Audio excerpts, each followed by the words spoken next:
Chapter 1: The Wreck and the Widow. Finn Calder was 16 when the sea hurled him onto Marrow Cove's shore, a sodden heap of salt and survival. His dad's fishing boat, the Tidebreaker, had been shattered by a storm, waves like fists, wind screaming murder. Joran Calder, the grizzled captain, was gone, along with the crew and most of Finn's memory. What remained was a cracked compass, its needle jammed west, and a scar across his palm that throbbed when the tide turned. He'd washed up on a beach of black pebbles, coughing brine, when the townsfolk found him.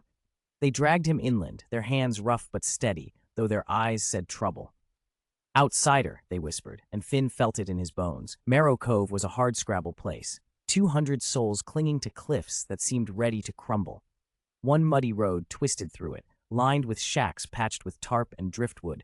A pier jutted into the gray water, groaning under the swell, and high above stood a lighthouse, its beam dead for 20 years since Elias, the last keeper, vanished.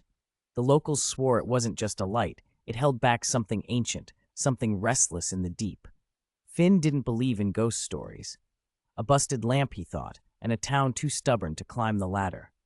Marta took him in, a widow with steel in her spine and gray streaking her braid. Her husband, Davin, had drowned a decade back, leaving her a small house and a smaller patience. She set Finn up with a cot by the hearth, a bowl of cod stew, and a warning: earn your keep or hit the road, boy. Her voice was sharp as a gutting knife, and Finn nodded quick. He wasn't one to beg. He started small, mending nets, stacking crates, hauling traps for the fishermen. He was wiry, fast, with hands that learned quick, but he didn't fit. The others moved like the tide, slow, steady, heads down. Finn was all edges and questions. Why'd the lighthouse stay dark? Why'd the boats never cross the reef? And what was that hum, low, mournful, threading through the wind every night? Chapter 2: The Cliff and the Chamber. One dusk, restless as a caged gull, Finn climbed the cliff to the lighthouse. The wind bit at his face, salt stinging the scar on his palm. The door hung off its hinges, creaking a welcome. Inside was a wreck, rusted gears, shattered glass, a logbook bloated with damp. He pried it open, squinting at Elias's jagged scrawl. "The lanterns hold the line," it read. "One dies, they all falter. The deep watches." Finn frowned. Lanterns? The lighthouse had one lamp, or used to. He kicked through the debris, found a trapdoor under a pile of junk, and yanked it free. A spiral stair plunged into shadow. He should have turned back, but Finn wasn't wired for retreat. He grabbed a kerosene lamp from Marta's shed, struck a match, and descended. The air thickened, cold, briny, with a metallic tang. At the bottom, he stopped dead. A chamber stretched out, carved into the cliff, its walls lined with dozens of small lanterns, each flickering faintly, each etched with a name. Elias, Cora, Tom, Davin. Names he'd heard grumbled in town, and one unlit, with his dad's name, Joran Calder. Finn's breath hitched. He touched the cold glass, and his scar flared like a live wire. The hum surged, rattling his ribs. These weren't decorations. They were alive, tied to something bigger. He didn't know how he knew, but he did. He bolted back to Marta, words tumbling out. "There's a room under the lighthouse. Lanterns with names, Dad's too, and it's dark." Marta's face went stone cold. "Leave it, Finn. That's not your burden." But her eyes flickered, and Finn saw it. Fear, yes, but also a crack of curiosity. Chapter 3: The First Flame. Finn couldn't let it go. The next day, he returned with a plan. Light Joran's lantern.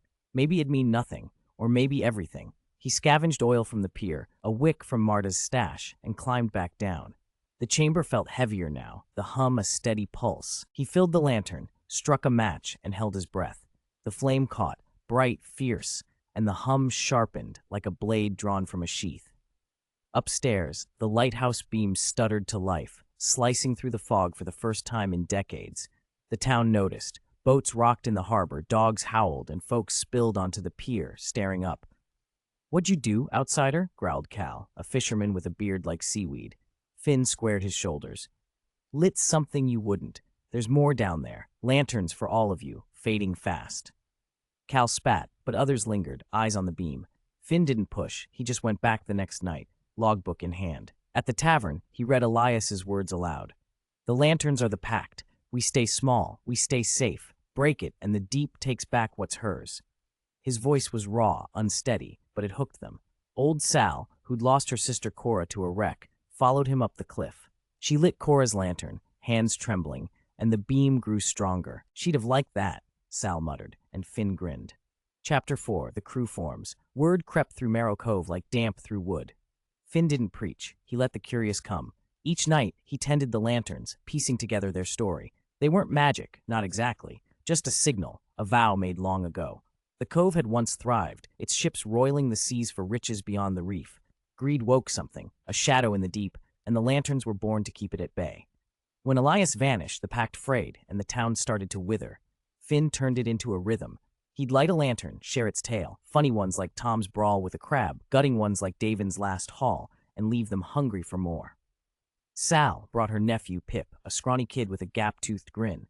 Pip lit Tom's flame, whooping as it flared. Wren, a widow with hawk-sharp eyes, joined next, then Cal's daughter, Lyra, who'd rather climb cliffs than mend nets. They became a crew, scrappy, loud, passing the kerosene and swapping theories.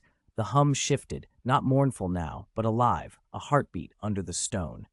Fish thickened in the shallows. The fog lifted, just a hair, and beyond the reef, dark shapes flickered, watching, waiting. Finn didn't flinch. He'd found his place, not just relighting the past, but keeping the cove breathing. He made it bold, standing on the cliff at dusk, lantern raised, staring down the dark, and he kept them hooked, night after night, with tales that wove the town tighter. Chapter 5. The Doubters and the Depths. Not everyone bought in. Cal rallied the skeptics, old salts who'd rather curse the sea than change it.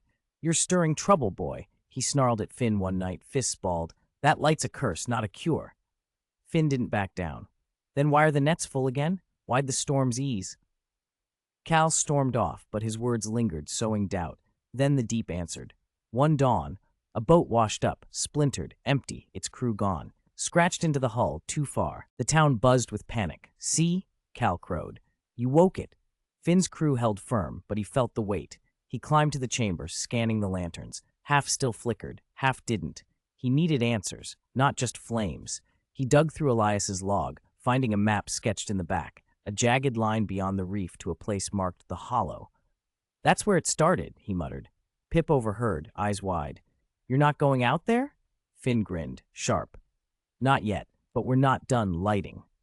Chapter 6. The Surge. The crew grew, 20 then 50, each claiming a light, each adding their voice. Marta came around, lighting Davin's lantern with a grunt. "You're trouble," she said, but her mouth twitched upward. The beam roared brighter, cutting the horizon like a blade. Finn teased the next step. "Tomorrow, we hunt Elias's trail." And they showed up, lanterns in hand, a ragged army against the dark. The hum stopped one night. The water went glass still, and a figure appeared on the shore, tall, hooded, clutching a staff that gleamed like bone. The crew froze, but Finn stepped forward. "Elias?" The figure nodded, voice a rasp. "You held the line, Calder. It's yours now." He thrust the staff at Finn. Its tip flared, unquenchable, then vanished into the mist. Finn gripped it, the scar on his palm pulsing. The deep churned, shapes rising, eyes glinting, but the lanterns blazed and the shadows held back. He carved his own lantern, etched Finn Calder, and lit it, not for the past, but for what came next. The cove wasn't fading anymore. It was waking, and Finn stood at its heart, not an outsider, but a keeper. Chapter 7. The Hollow's Call. Months passed. The crew swelled to 100, their lanterns a constellation under the cliff. Fish flooded the nets, the pier bustled, and the fog thinned to a veil. But Finn couldn't shake the map. The Hollow. He gathered the core. Sal, Pip, Wren, Lyra, and laid it out.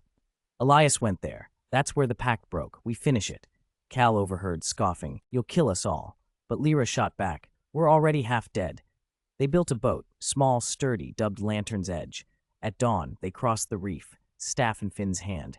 Lanterns lashed to the rails. The sea growled, waves testing them, but the flames held. Hours out, they found it, a sunken isle, its center a gaping maw of stone. The hum roared back, deafening. Inside, a cavern yawned, walls slick with runes. At its heart, a massive lantern, cracked, dark. Elias's staff fit a groove beside it. Finn hesitated, then turned it. Light erupted, blinding, and the hum became a song. The sea stilled, the shapes sank, and in the glow Finn saw it, the cove's future, fragile but fierce. Epilogue. The line held back in Marrow Cove. The lighthouse burned steady. The crew, now the keepers, passed the staff, each taking a watch. Finn stayed, not for glory, but for the hum in his chest. The deep watched, but the lanterns held. And on the cliff, a new name glowed, Finn Calder, first of many.